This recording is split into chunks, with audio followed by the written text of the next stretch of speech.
Easy popular Chinese phrases. 不，不不不，好，哈哈哈，来，来，对，就 Easy 就，popular Chinese phrases.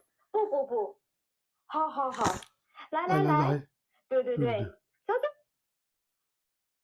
Everybody, I'm learning Mandarin Chinese.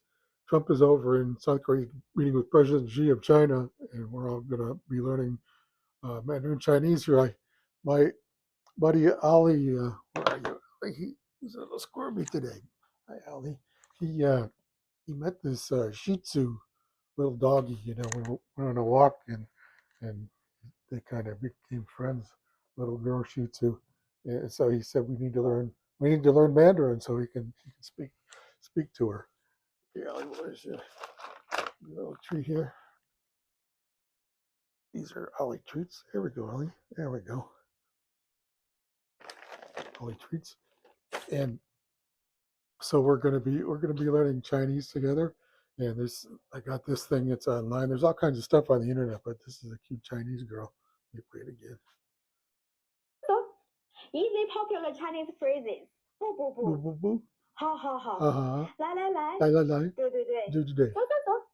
Easy Pretty easy to learn it. She said it's easy, so it's gonna be easy.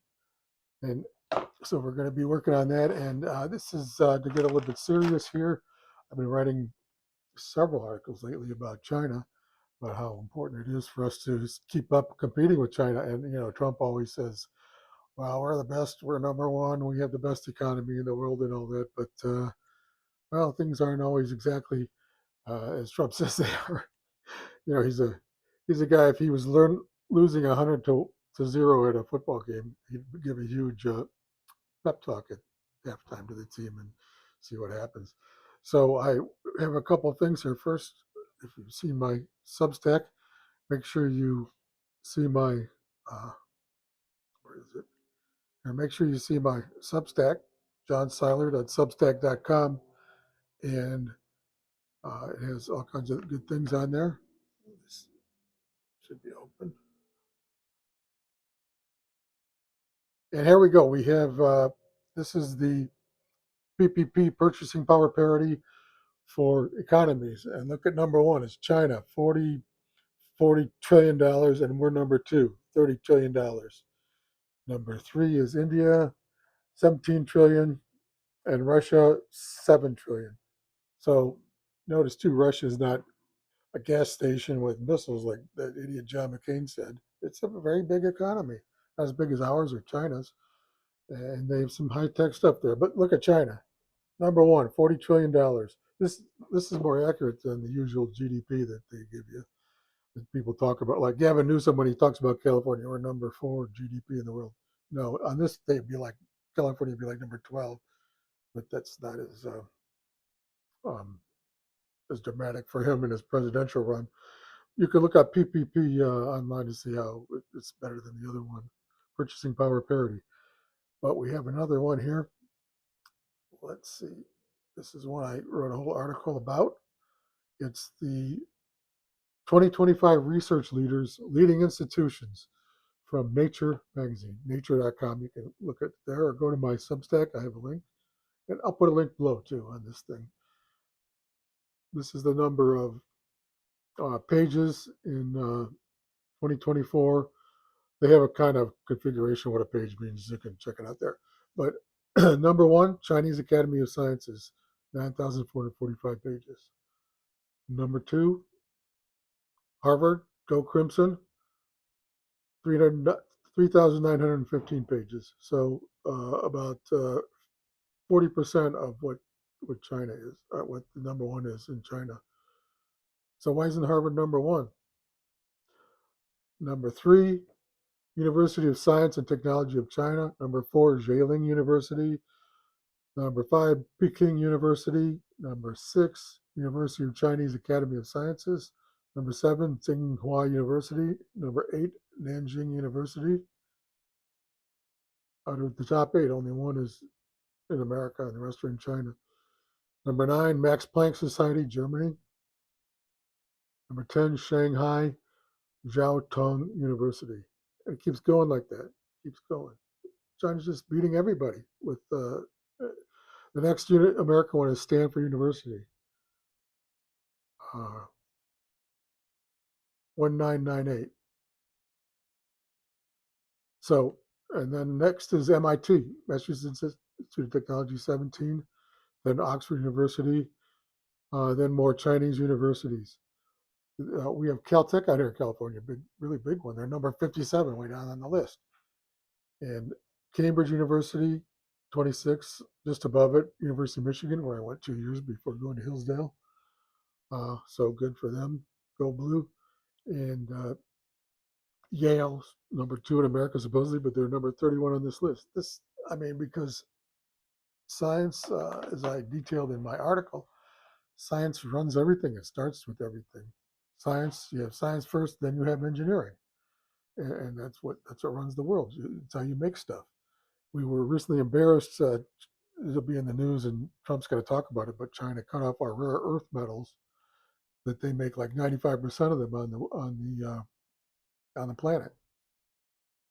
So Trump is working with some of our companies to make more of that stuff, which will be good. The rare earth metals are needed for especially defense contracting, but also automobiles, everything. It's computers. We used to be number one, but then we let them do it, and we shouldn't do something crazy like have a huge government program. Just some tax credits, that kind of thing would help. Or maybe how about get rid of taxes on rare earth metals for 10 years entirely? We'll catch up to China.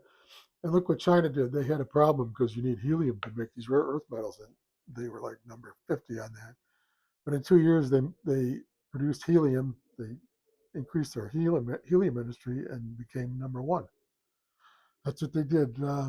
And now in China, the important thing is we don't need a war with China over Taiwan. I wrote about Taiwan article on that. How that'll be resolved because Taiwan's population is crashing. So there are not going to be that many Taiwanese. But here's a couple of things we need. What we need is a competition with China. We used during the Cold War with the Soviets, we called it peaceful coexistence. So we need competition. There's two things we can do. First, get rid of DEI. It's supposed to be diversity, equity, and inclusion. This means giving everything up to China. But they'll just hand it over. There you go. They should call it DEI. Should be death, extermination, and idiocy. It's just so stupid. China, they have tough competition. They used to have what they called the Mandarin system in the old Chinese emperors, where they had exams for it. It was kind of rigid, but they're aware of this now. I read this article by a Chinese scholar about how they don't want to. He was quoting Hegel, the philosopher, excuse me, a German philosopher who said China had this kind of static system, and they admitted that. This is in Hegel's lectures on history. Usually Hegel's pretty tough read, even in English when you get translated. But and that he's very very clear. I read it a couple of years ago. So they're aware of that they need to have progress and not the stagnation China had for millennia. So we need to do that too. Is to have real competition, not this DEI stuff. If you can't make it in science, hey, that doesn't mean you're a bad person. It means you go do something else. You need other people to do other things. But in science and technology, and what is it? It's STEM: science, technology, engineering, and math. We need pure competition, and not worry about all this other stuff, race and sex and gender and whatever they've come up with. We just need the best people. We need to. How about getting number one on this list, and maybe number two? How about anything besides Harvard on the top 10? Otherwise, we're finished. Okay, number two is we need to get rid of these stupid wars. The Iraq War cost $7 trillion, and the Afghanistan War combined. Iraq and Afghanistan combined $7 trillion. You think that would buy some good research, or how about some tax cuts so we can do the research in the private sector? Just makes no sense wasting all that money. Oh, and by the way, to build good weapons, you need science. So you think China's going to have some better weapons in 10 years? Of course they are. Right now we're ahead, as Trump says. But in a lot of weapons, we're behind Russia. They just came out with this new nuclear powered missile, which is I used to read science fiction a lot back in the 60s and 70s. And that was always the dream, a rocket with nuclear powered. Well, the Russians just made a cruise missile that's nuclear powered. Okay, number one, get rid of DEI. Number two, end the stupid wars. Number three, we have to get rid of his debt. It's $38 trillion. That's 38 comma 000 comma 000 comma 000 comma 000.00. A lot of a lot of zeros on that money that we owe. I mean, and now they're talking about in Congress, should we increase it to 40 trillion or 41 trillion? That's what it's about.